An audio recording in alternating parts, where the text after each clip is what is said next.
आपण जेव्हा आर्थिक बातम्या बघतो तेव्हा हॉकिश आणि डॉविश हे दोन शब्द सतत कानावर पडतात. पण याचा नेमका अर्थ काय? चला आज एकदम सोप्या भाषेत समजून घेऊया की सेंट्रल बँका हे निर्णय घेतात कसे आणि त्याचा थेट परिणाम आपल्या पैशांवर होतो तरी कसा. हॉक की डो म्हणजे नेमकं काय?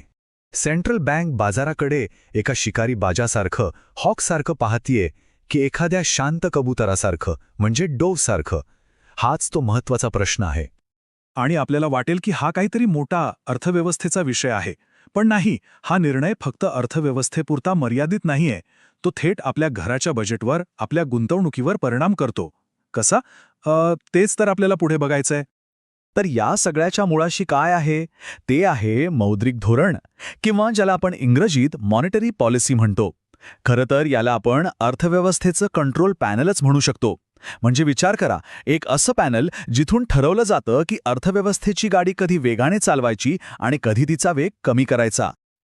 ओके, तर मग हे मौद्रिक धोरण म्हणजे नेमकं काय? एकदम सोप्या शब्दांत सांगायचं झालं ना, तर ही एक अशी प्रक्रिया आहे ज्याद्वारे देशाची सेंट्रल बँक, म्हणजे आपल्या भारतासाठी बोलायचं तर रिझर्व्ह बँक ऑफ इंडिया, अर्थव्यवस्थेत किती पैसा खेळता राहील आणि व्याजदर काय असतील हे सगळं नियंत्रित करते. थोडक्यात काय, तर पैशाचा कंट्रोल.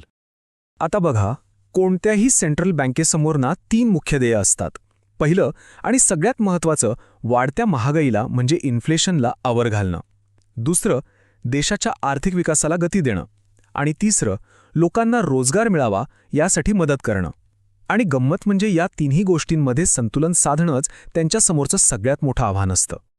चला मग आता यामधल्या पहिल्या प्रकाराकडे येऊया, हॉकिश पॉलिसी. नावावरूनच कळतंय नाही का, हॉक म्हणजे बाज.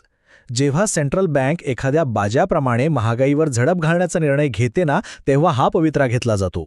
म्हणजे त्यांचं प्राधान्य फक्त आणि फक्त एकाच गोष्टीला असतं, ते म्हणजे वाढत्या किमतींना नियंत्रणात आणणं. पण हे होतं कसं? म्हणजे हे काम कसं करतं? विचार करा, समजा बाजारात खूप महागाई वाढलीय. मग सेंट्रल बँक काय करते? ती व्याजदर वाढवते. आता व्याजदर वाढले की काय होणार? बरोबर, कर्ज घेणं महाग होतं. आणि कर्ज महाग झालं की साहजिकच सामान्य माणसं आणि कंपन्याही आपला खर्च कमी करतात. आणि या सगळ्याचा परिणाम म्हणून हळूहळू महागाई नियंत्रणात येते. एक साखळी आहे. आणि ह्याचं एक उत्तम उदाहरण आपल्याला आपल्या भारतातच बघायला मिळतं. जेव्हा महागाई आरबीआयने ठरवलेल्या टार्गेटपेक्षा जास्त होते ना, तेव्हा आरबीआय लगेच रेपो रेट वाढवते. आता रेपो रेट म्हणजे काय? हा तो दर असतो ज्यावर बाकीच्या बँका आरबीआयकडून कर्ज घेतात.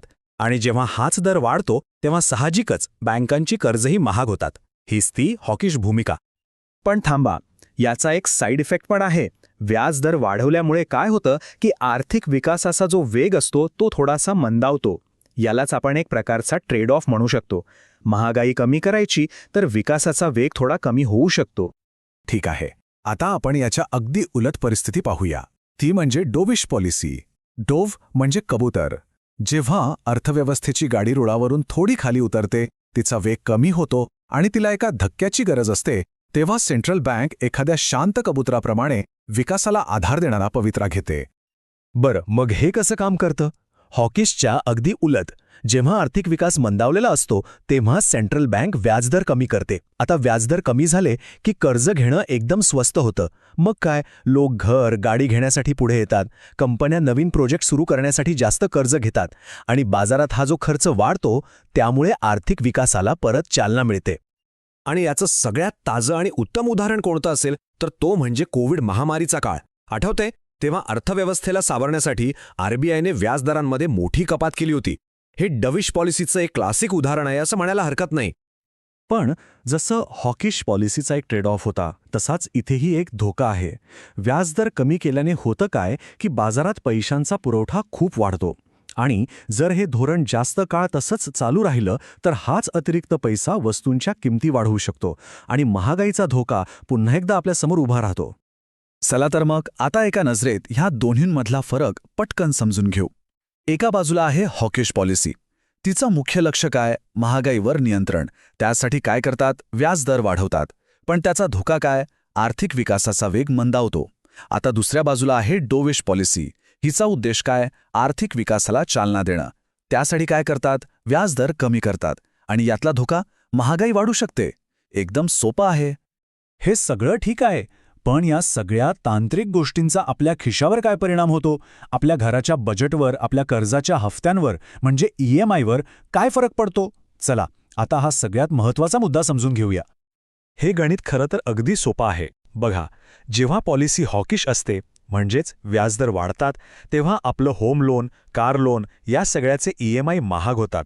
इतकंच नाही तर कंपन्यांनाही कर्ज महाग मिळतं, त्यामुळे शेअर बाजारात थोडी उलथापालथ दिसू शकते.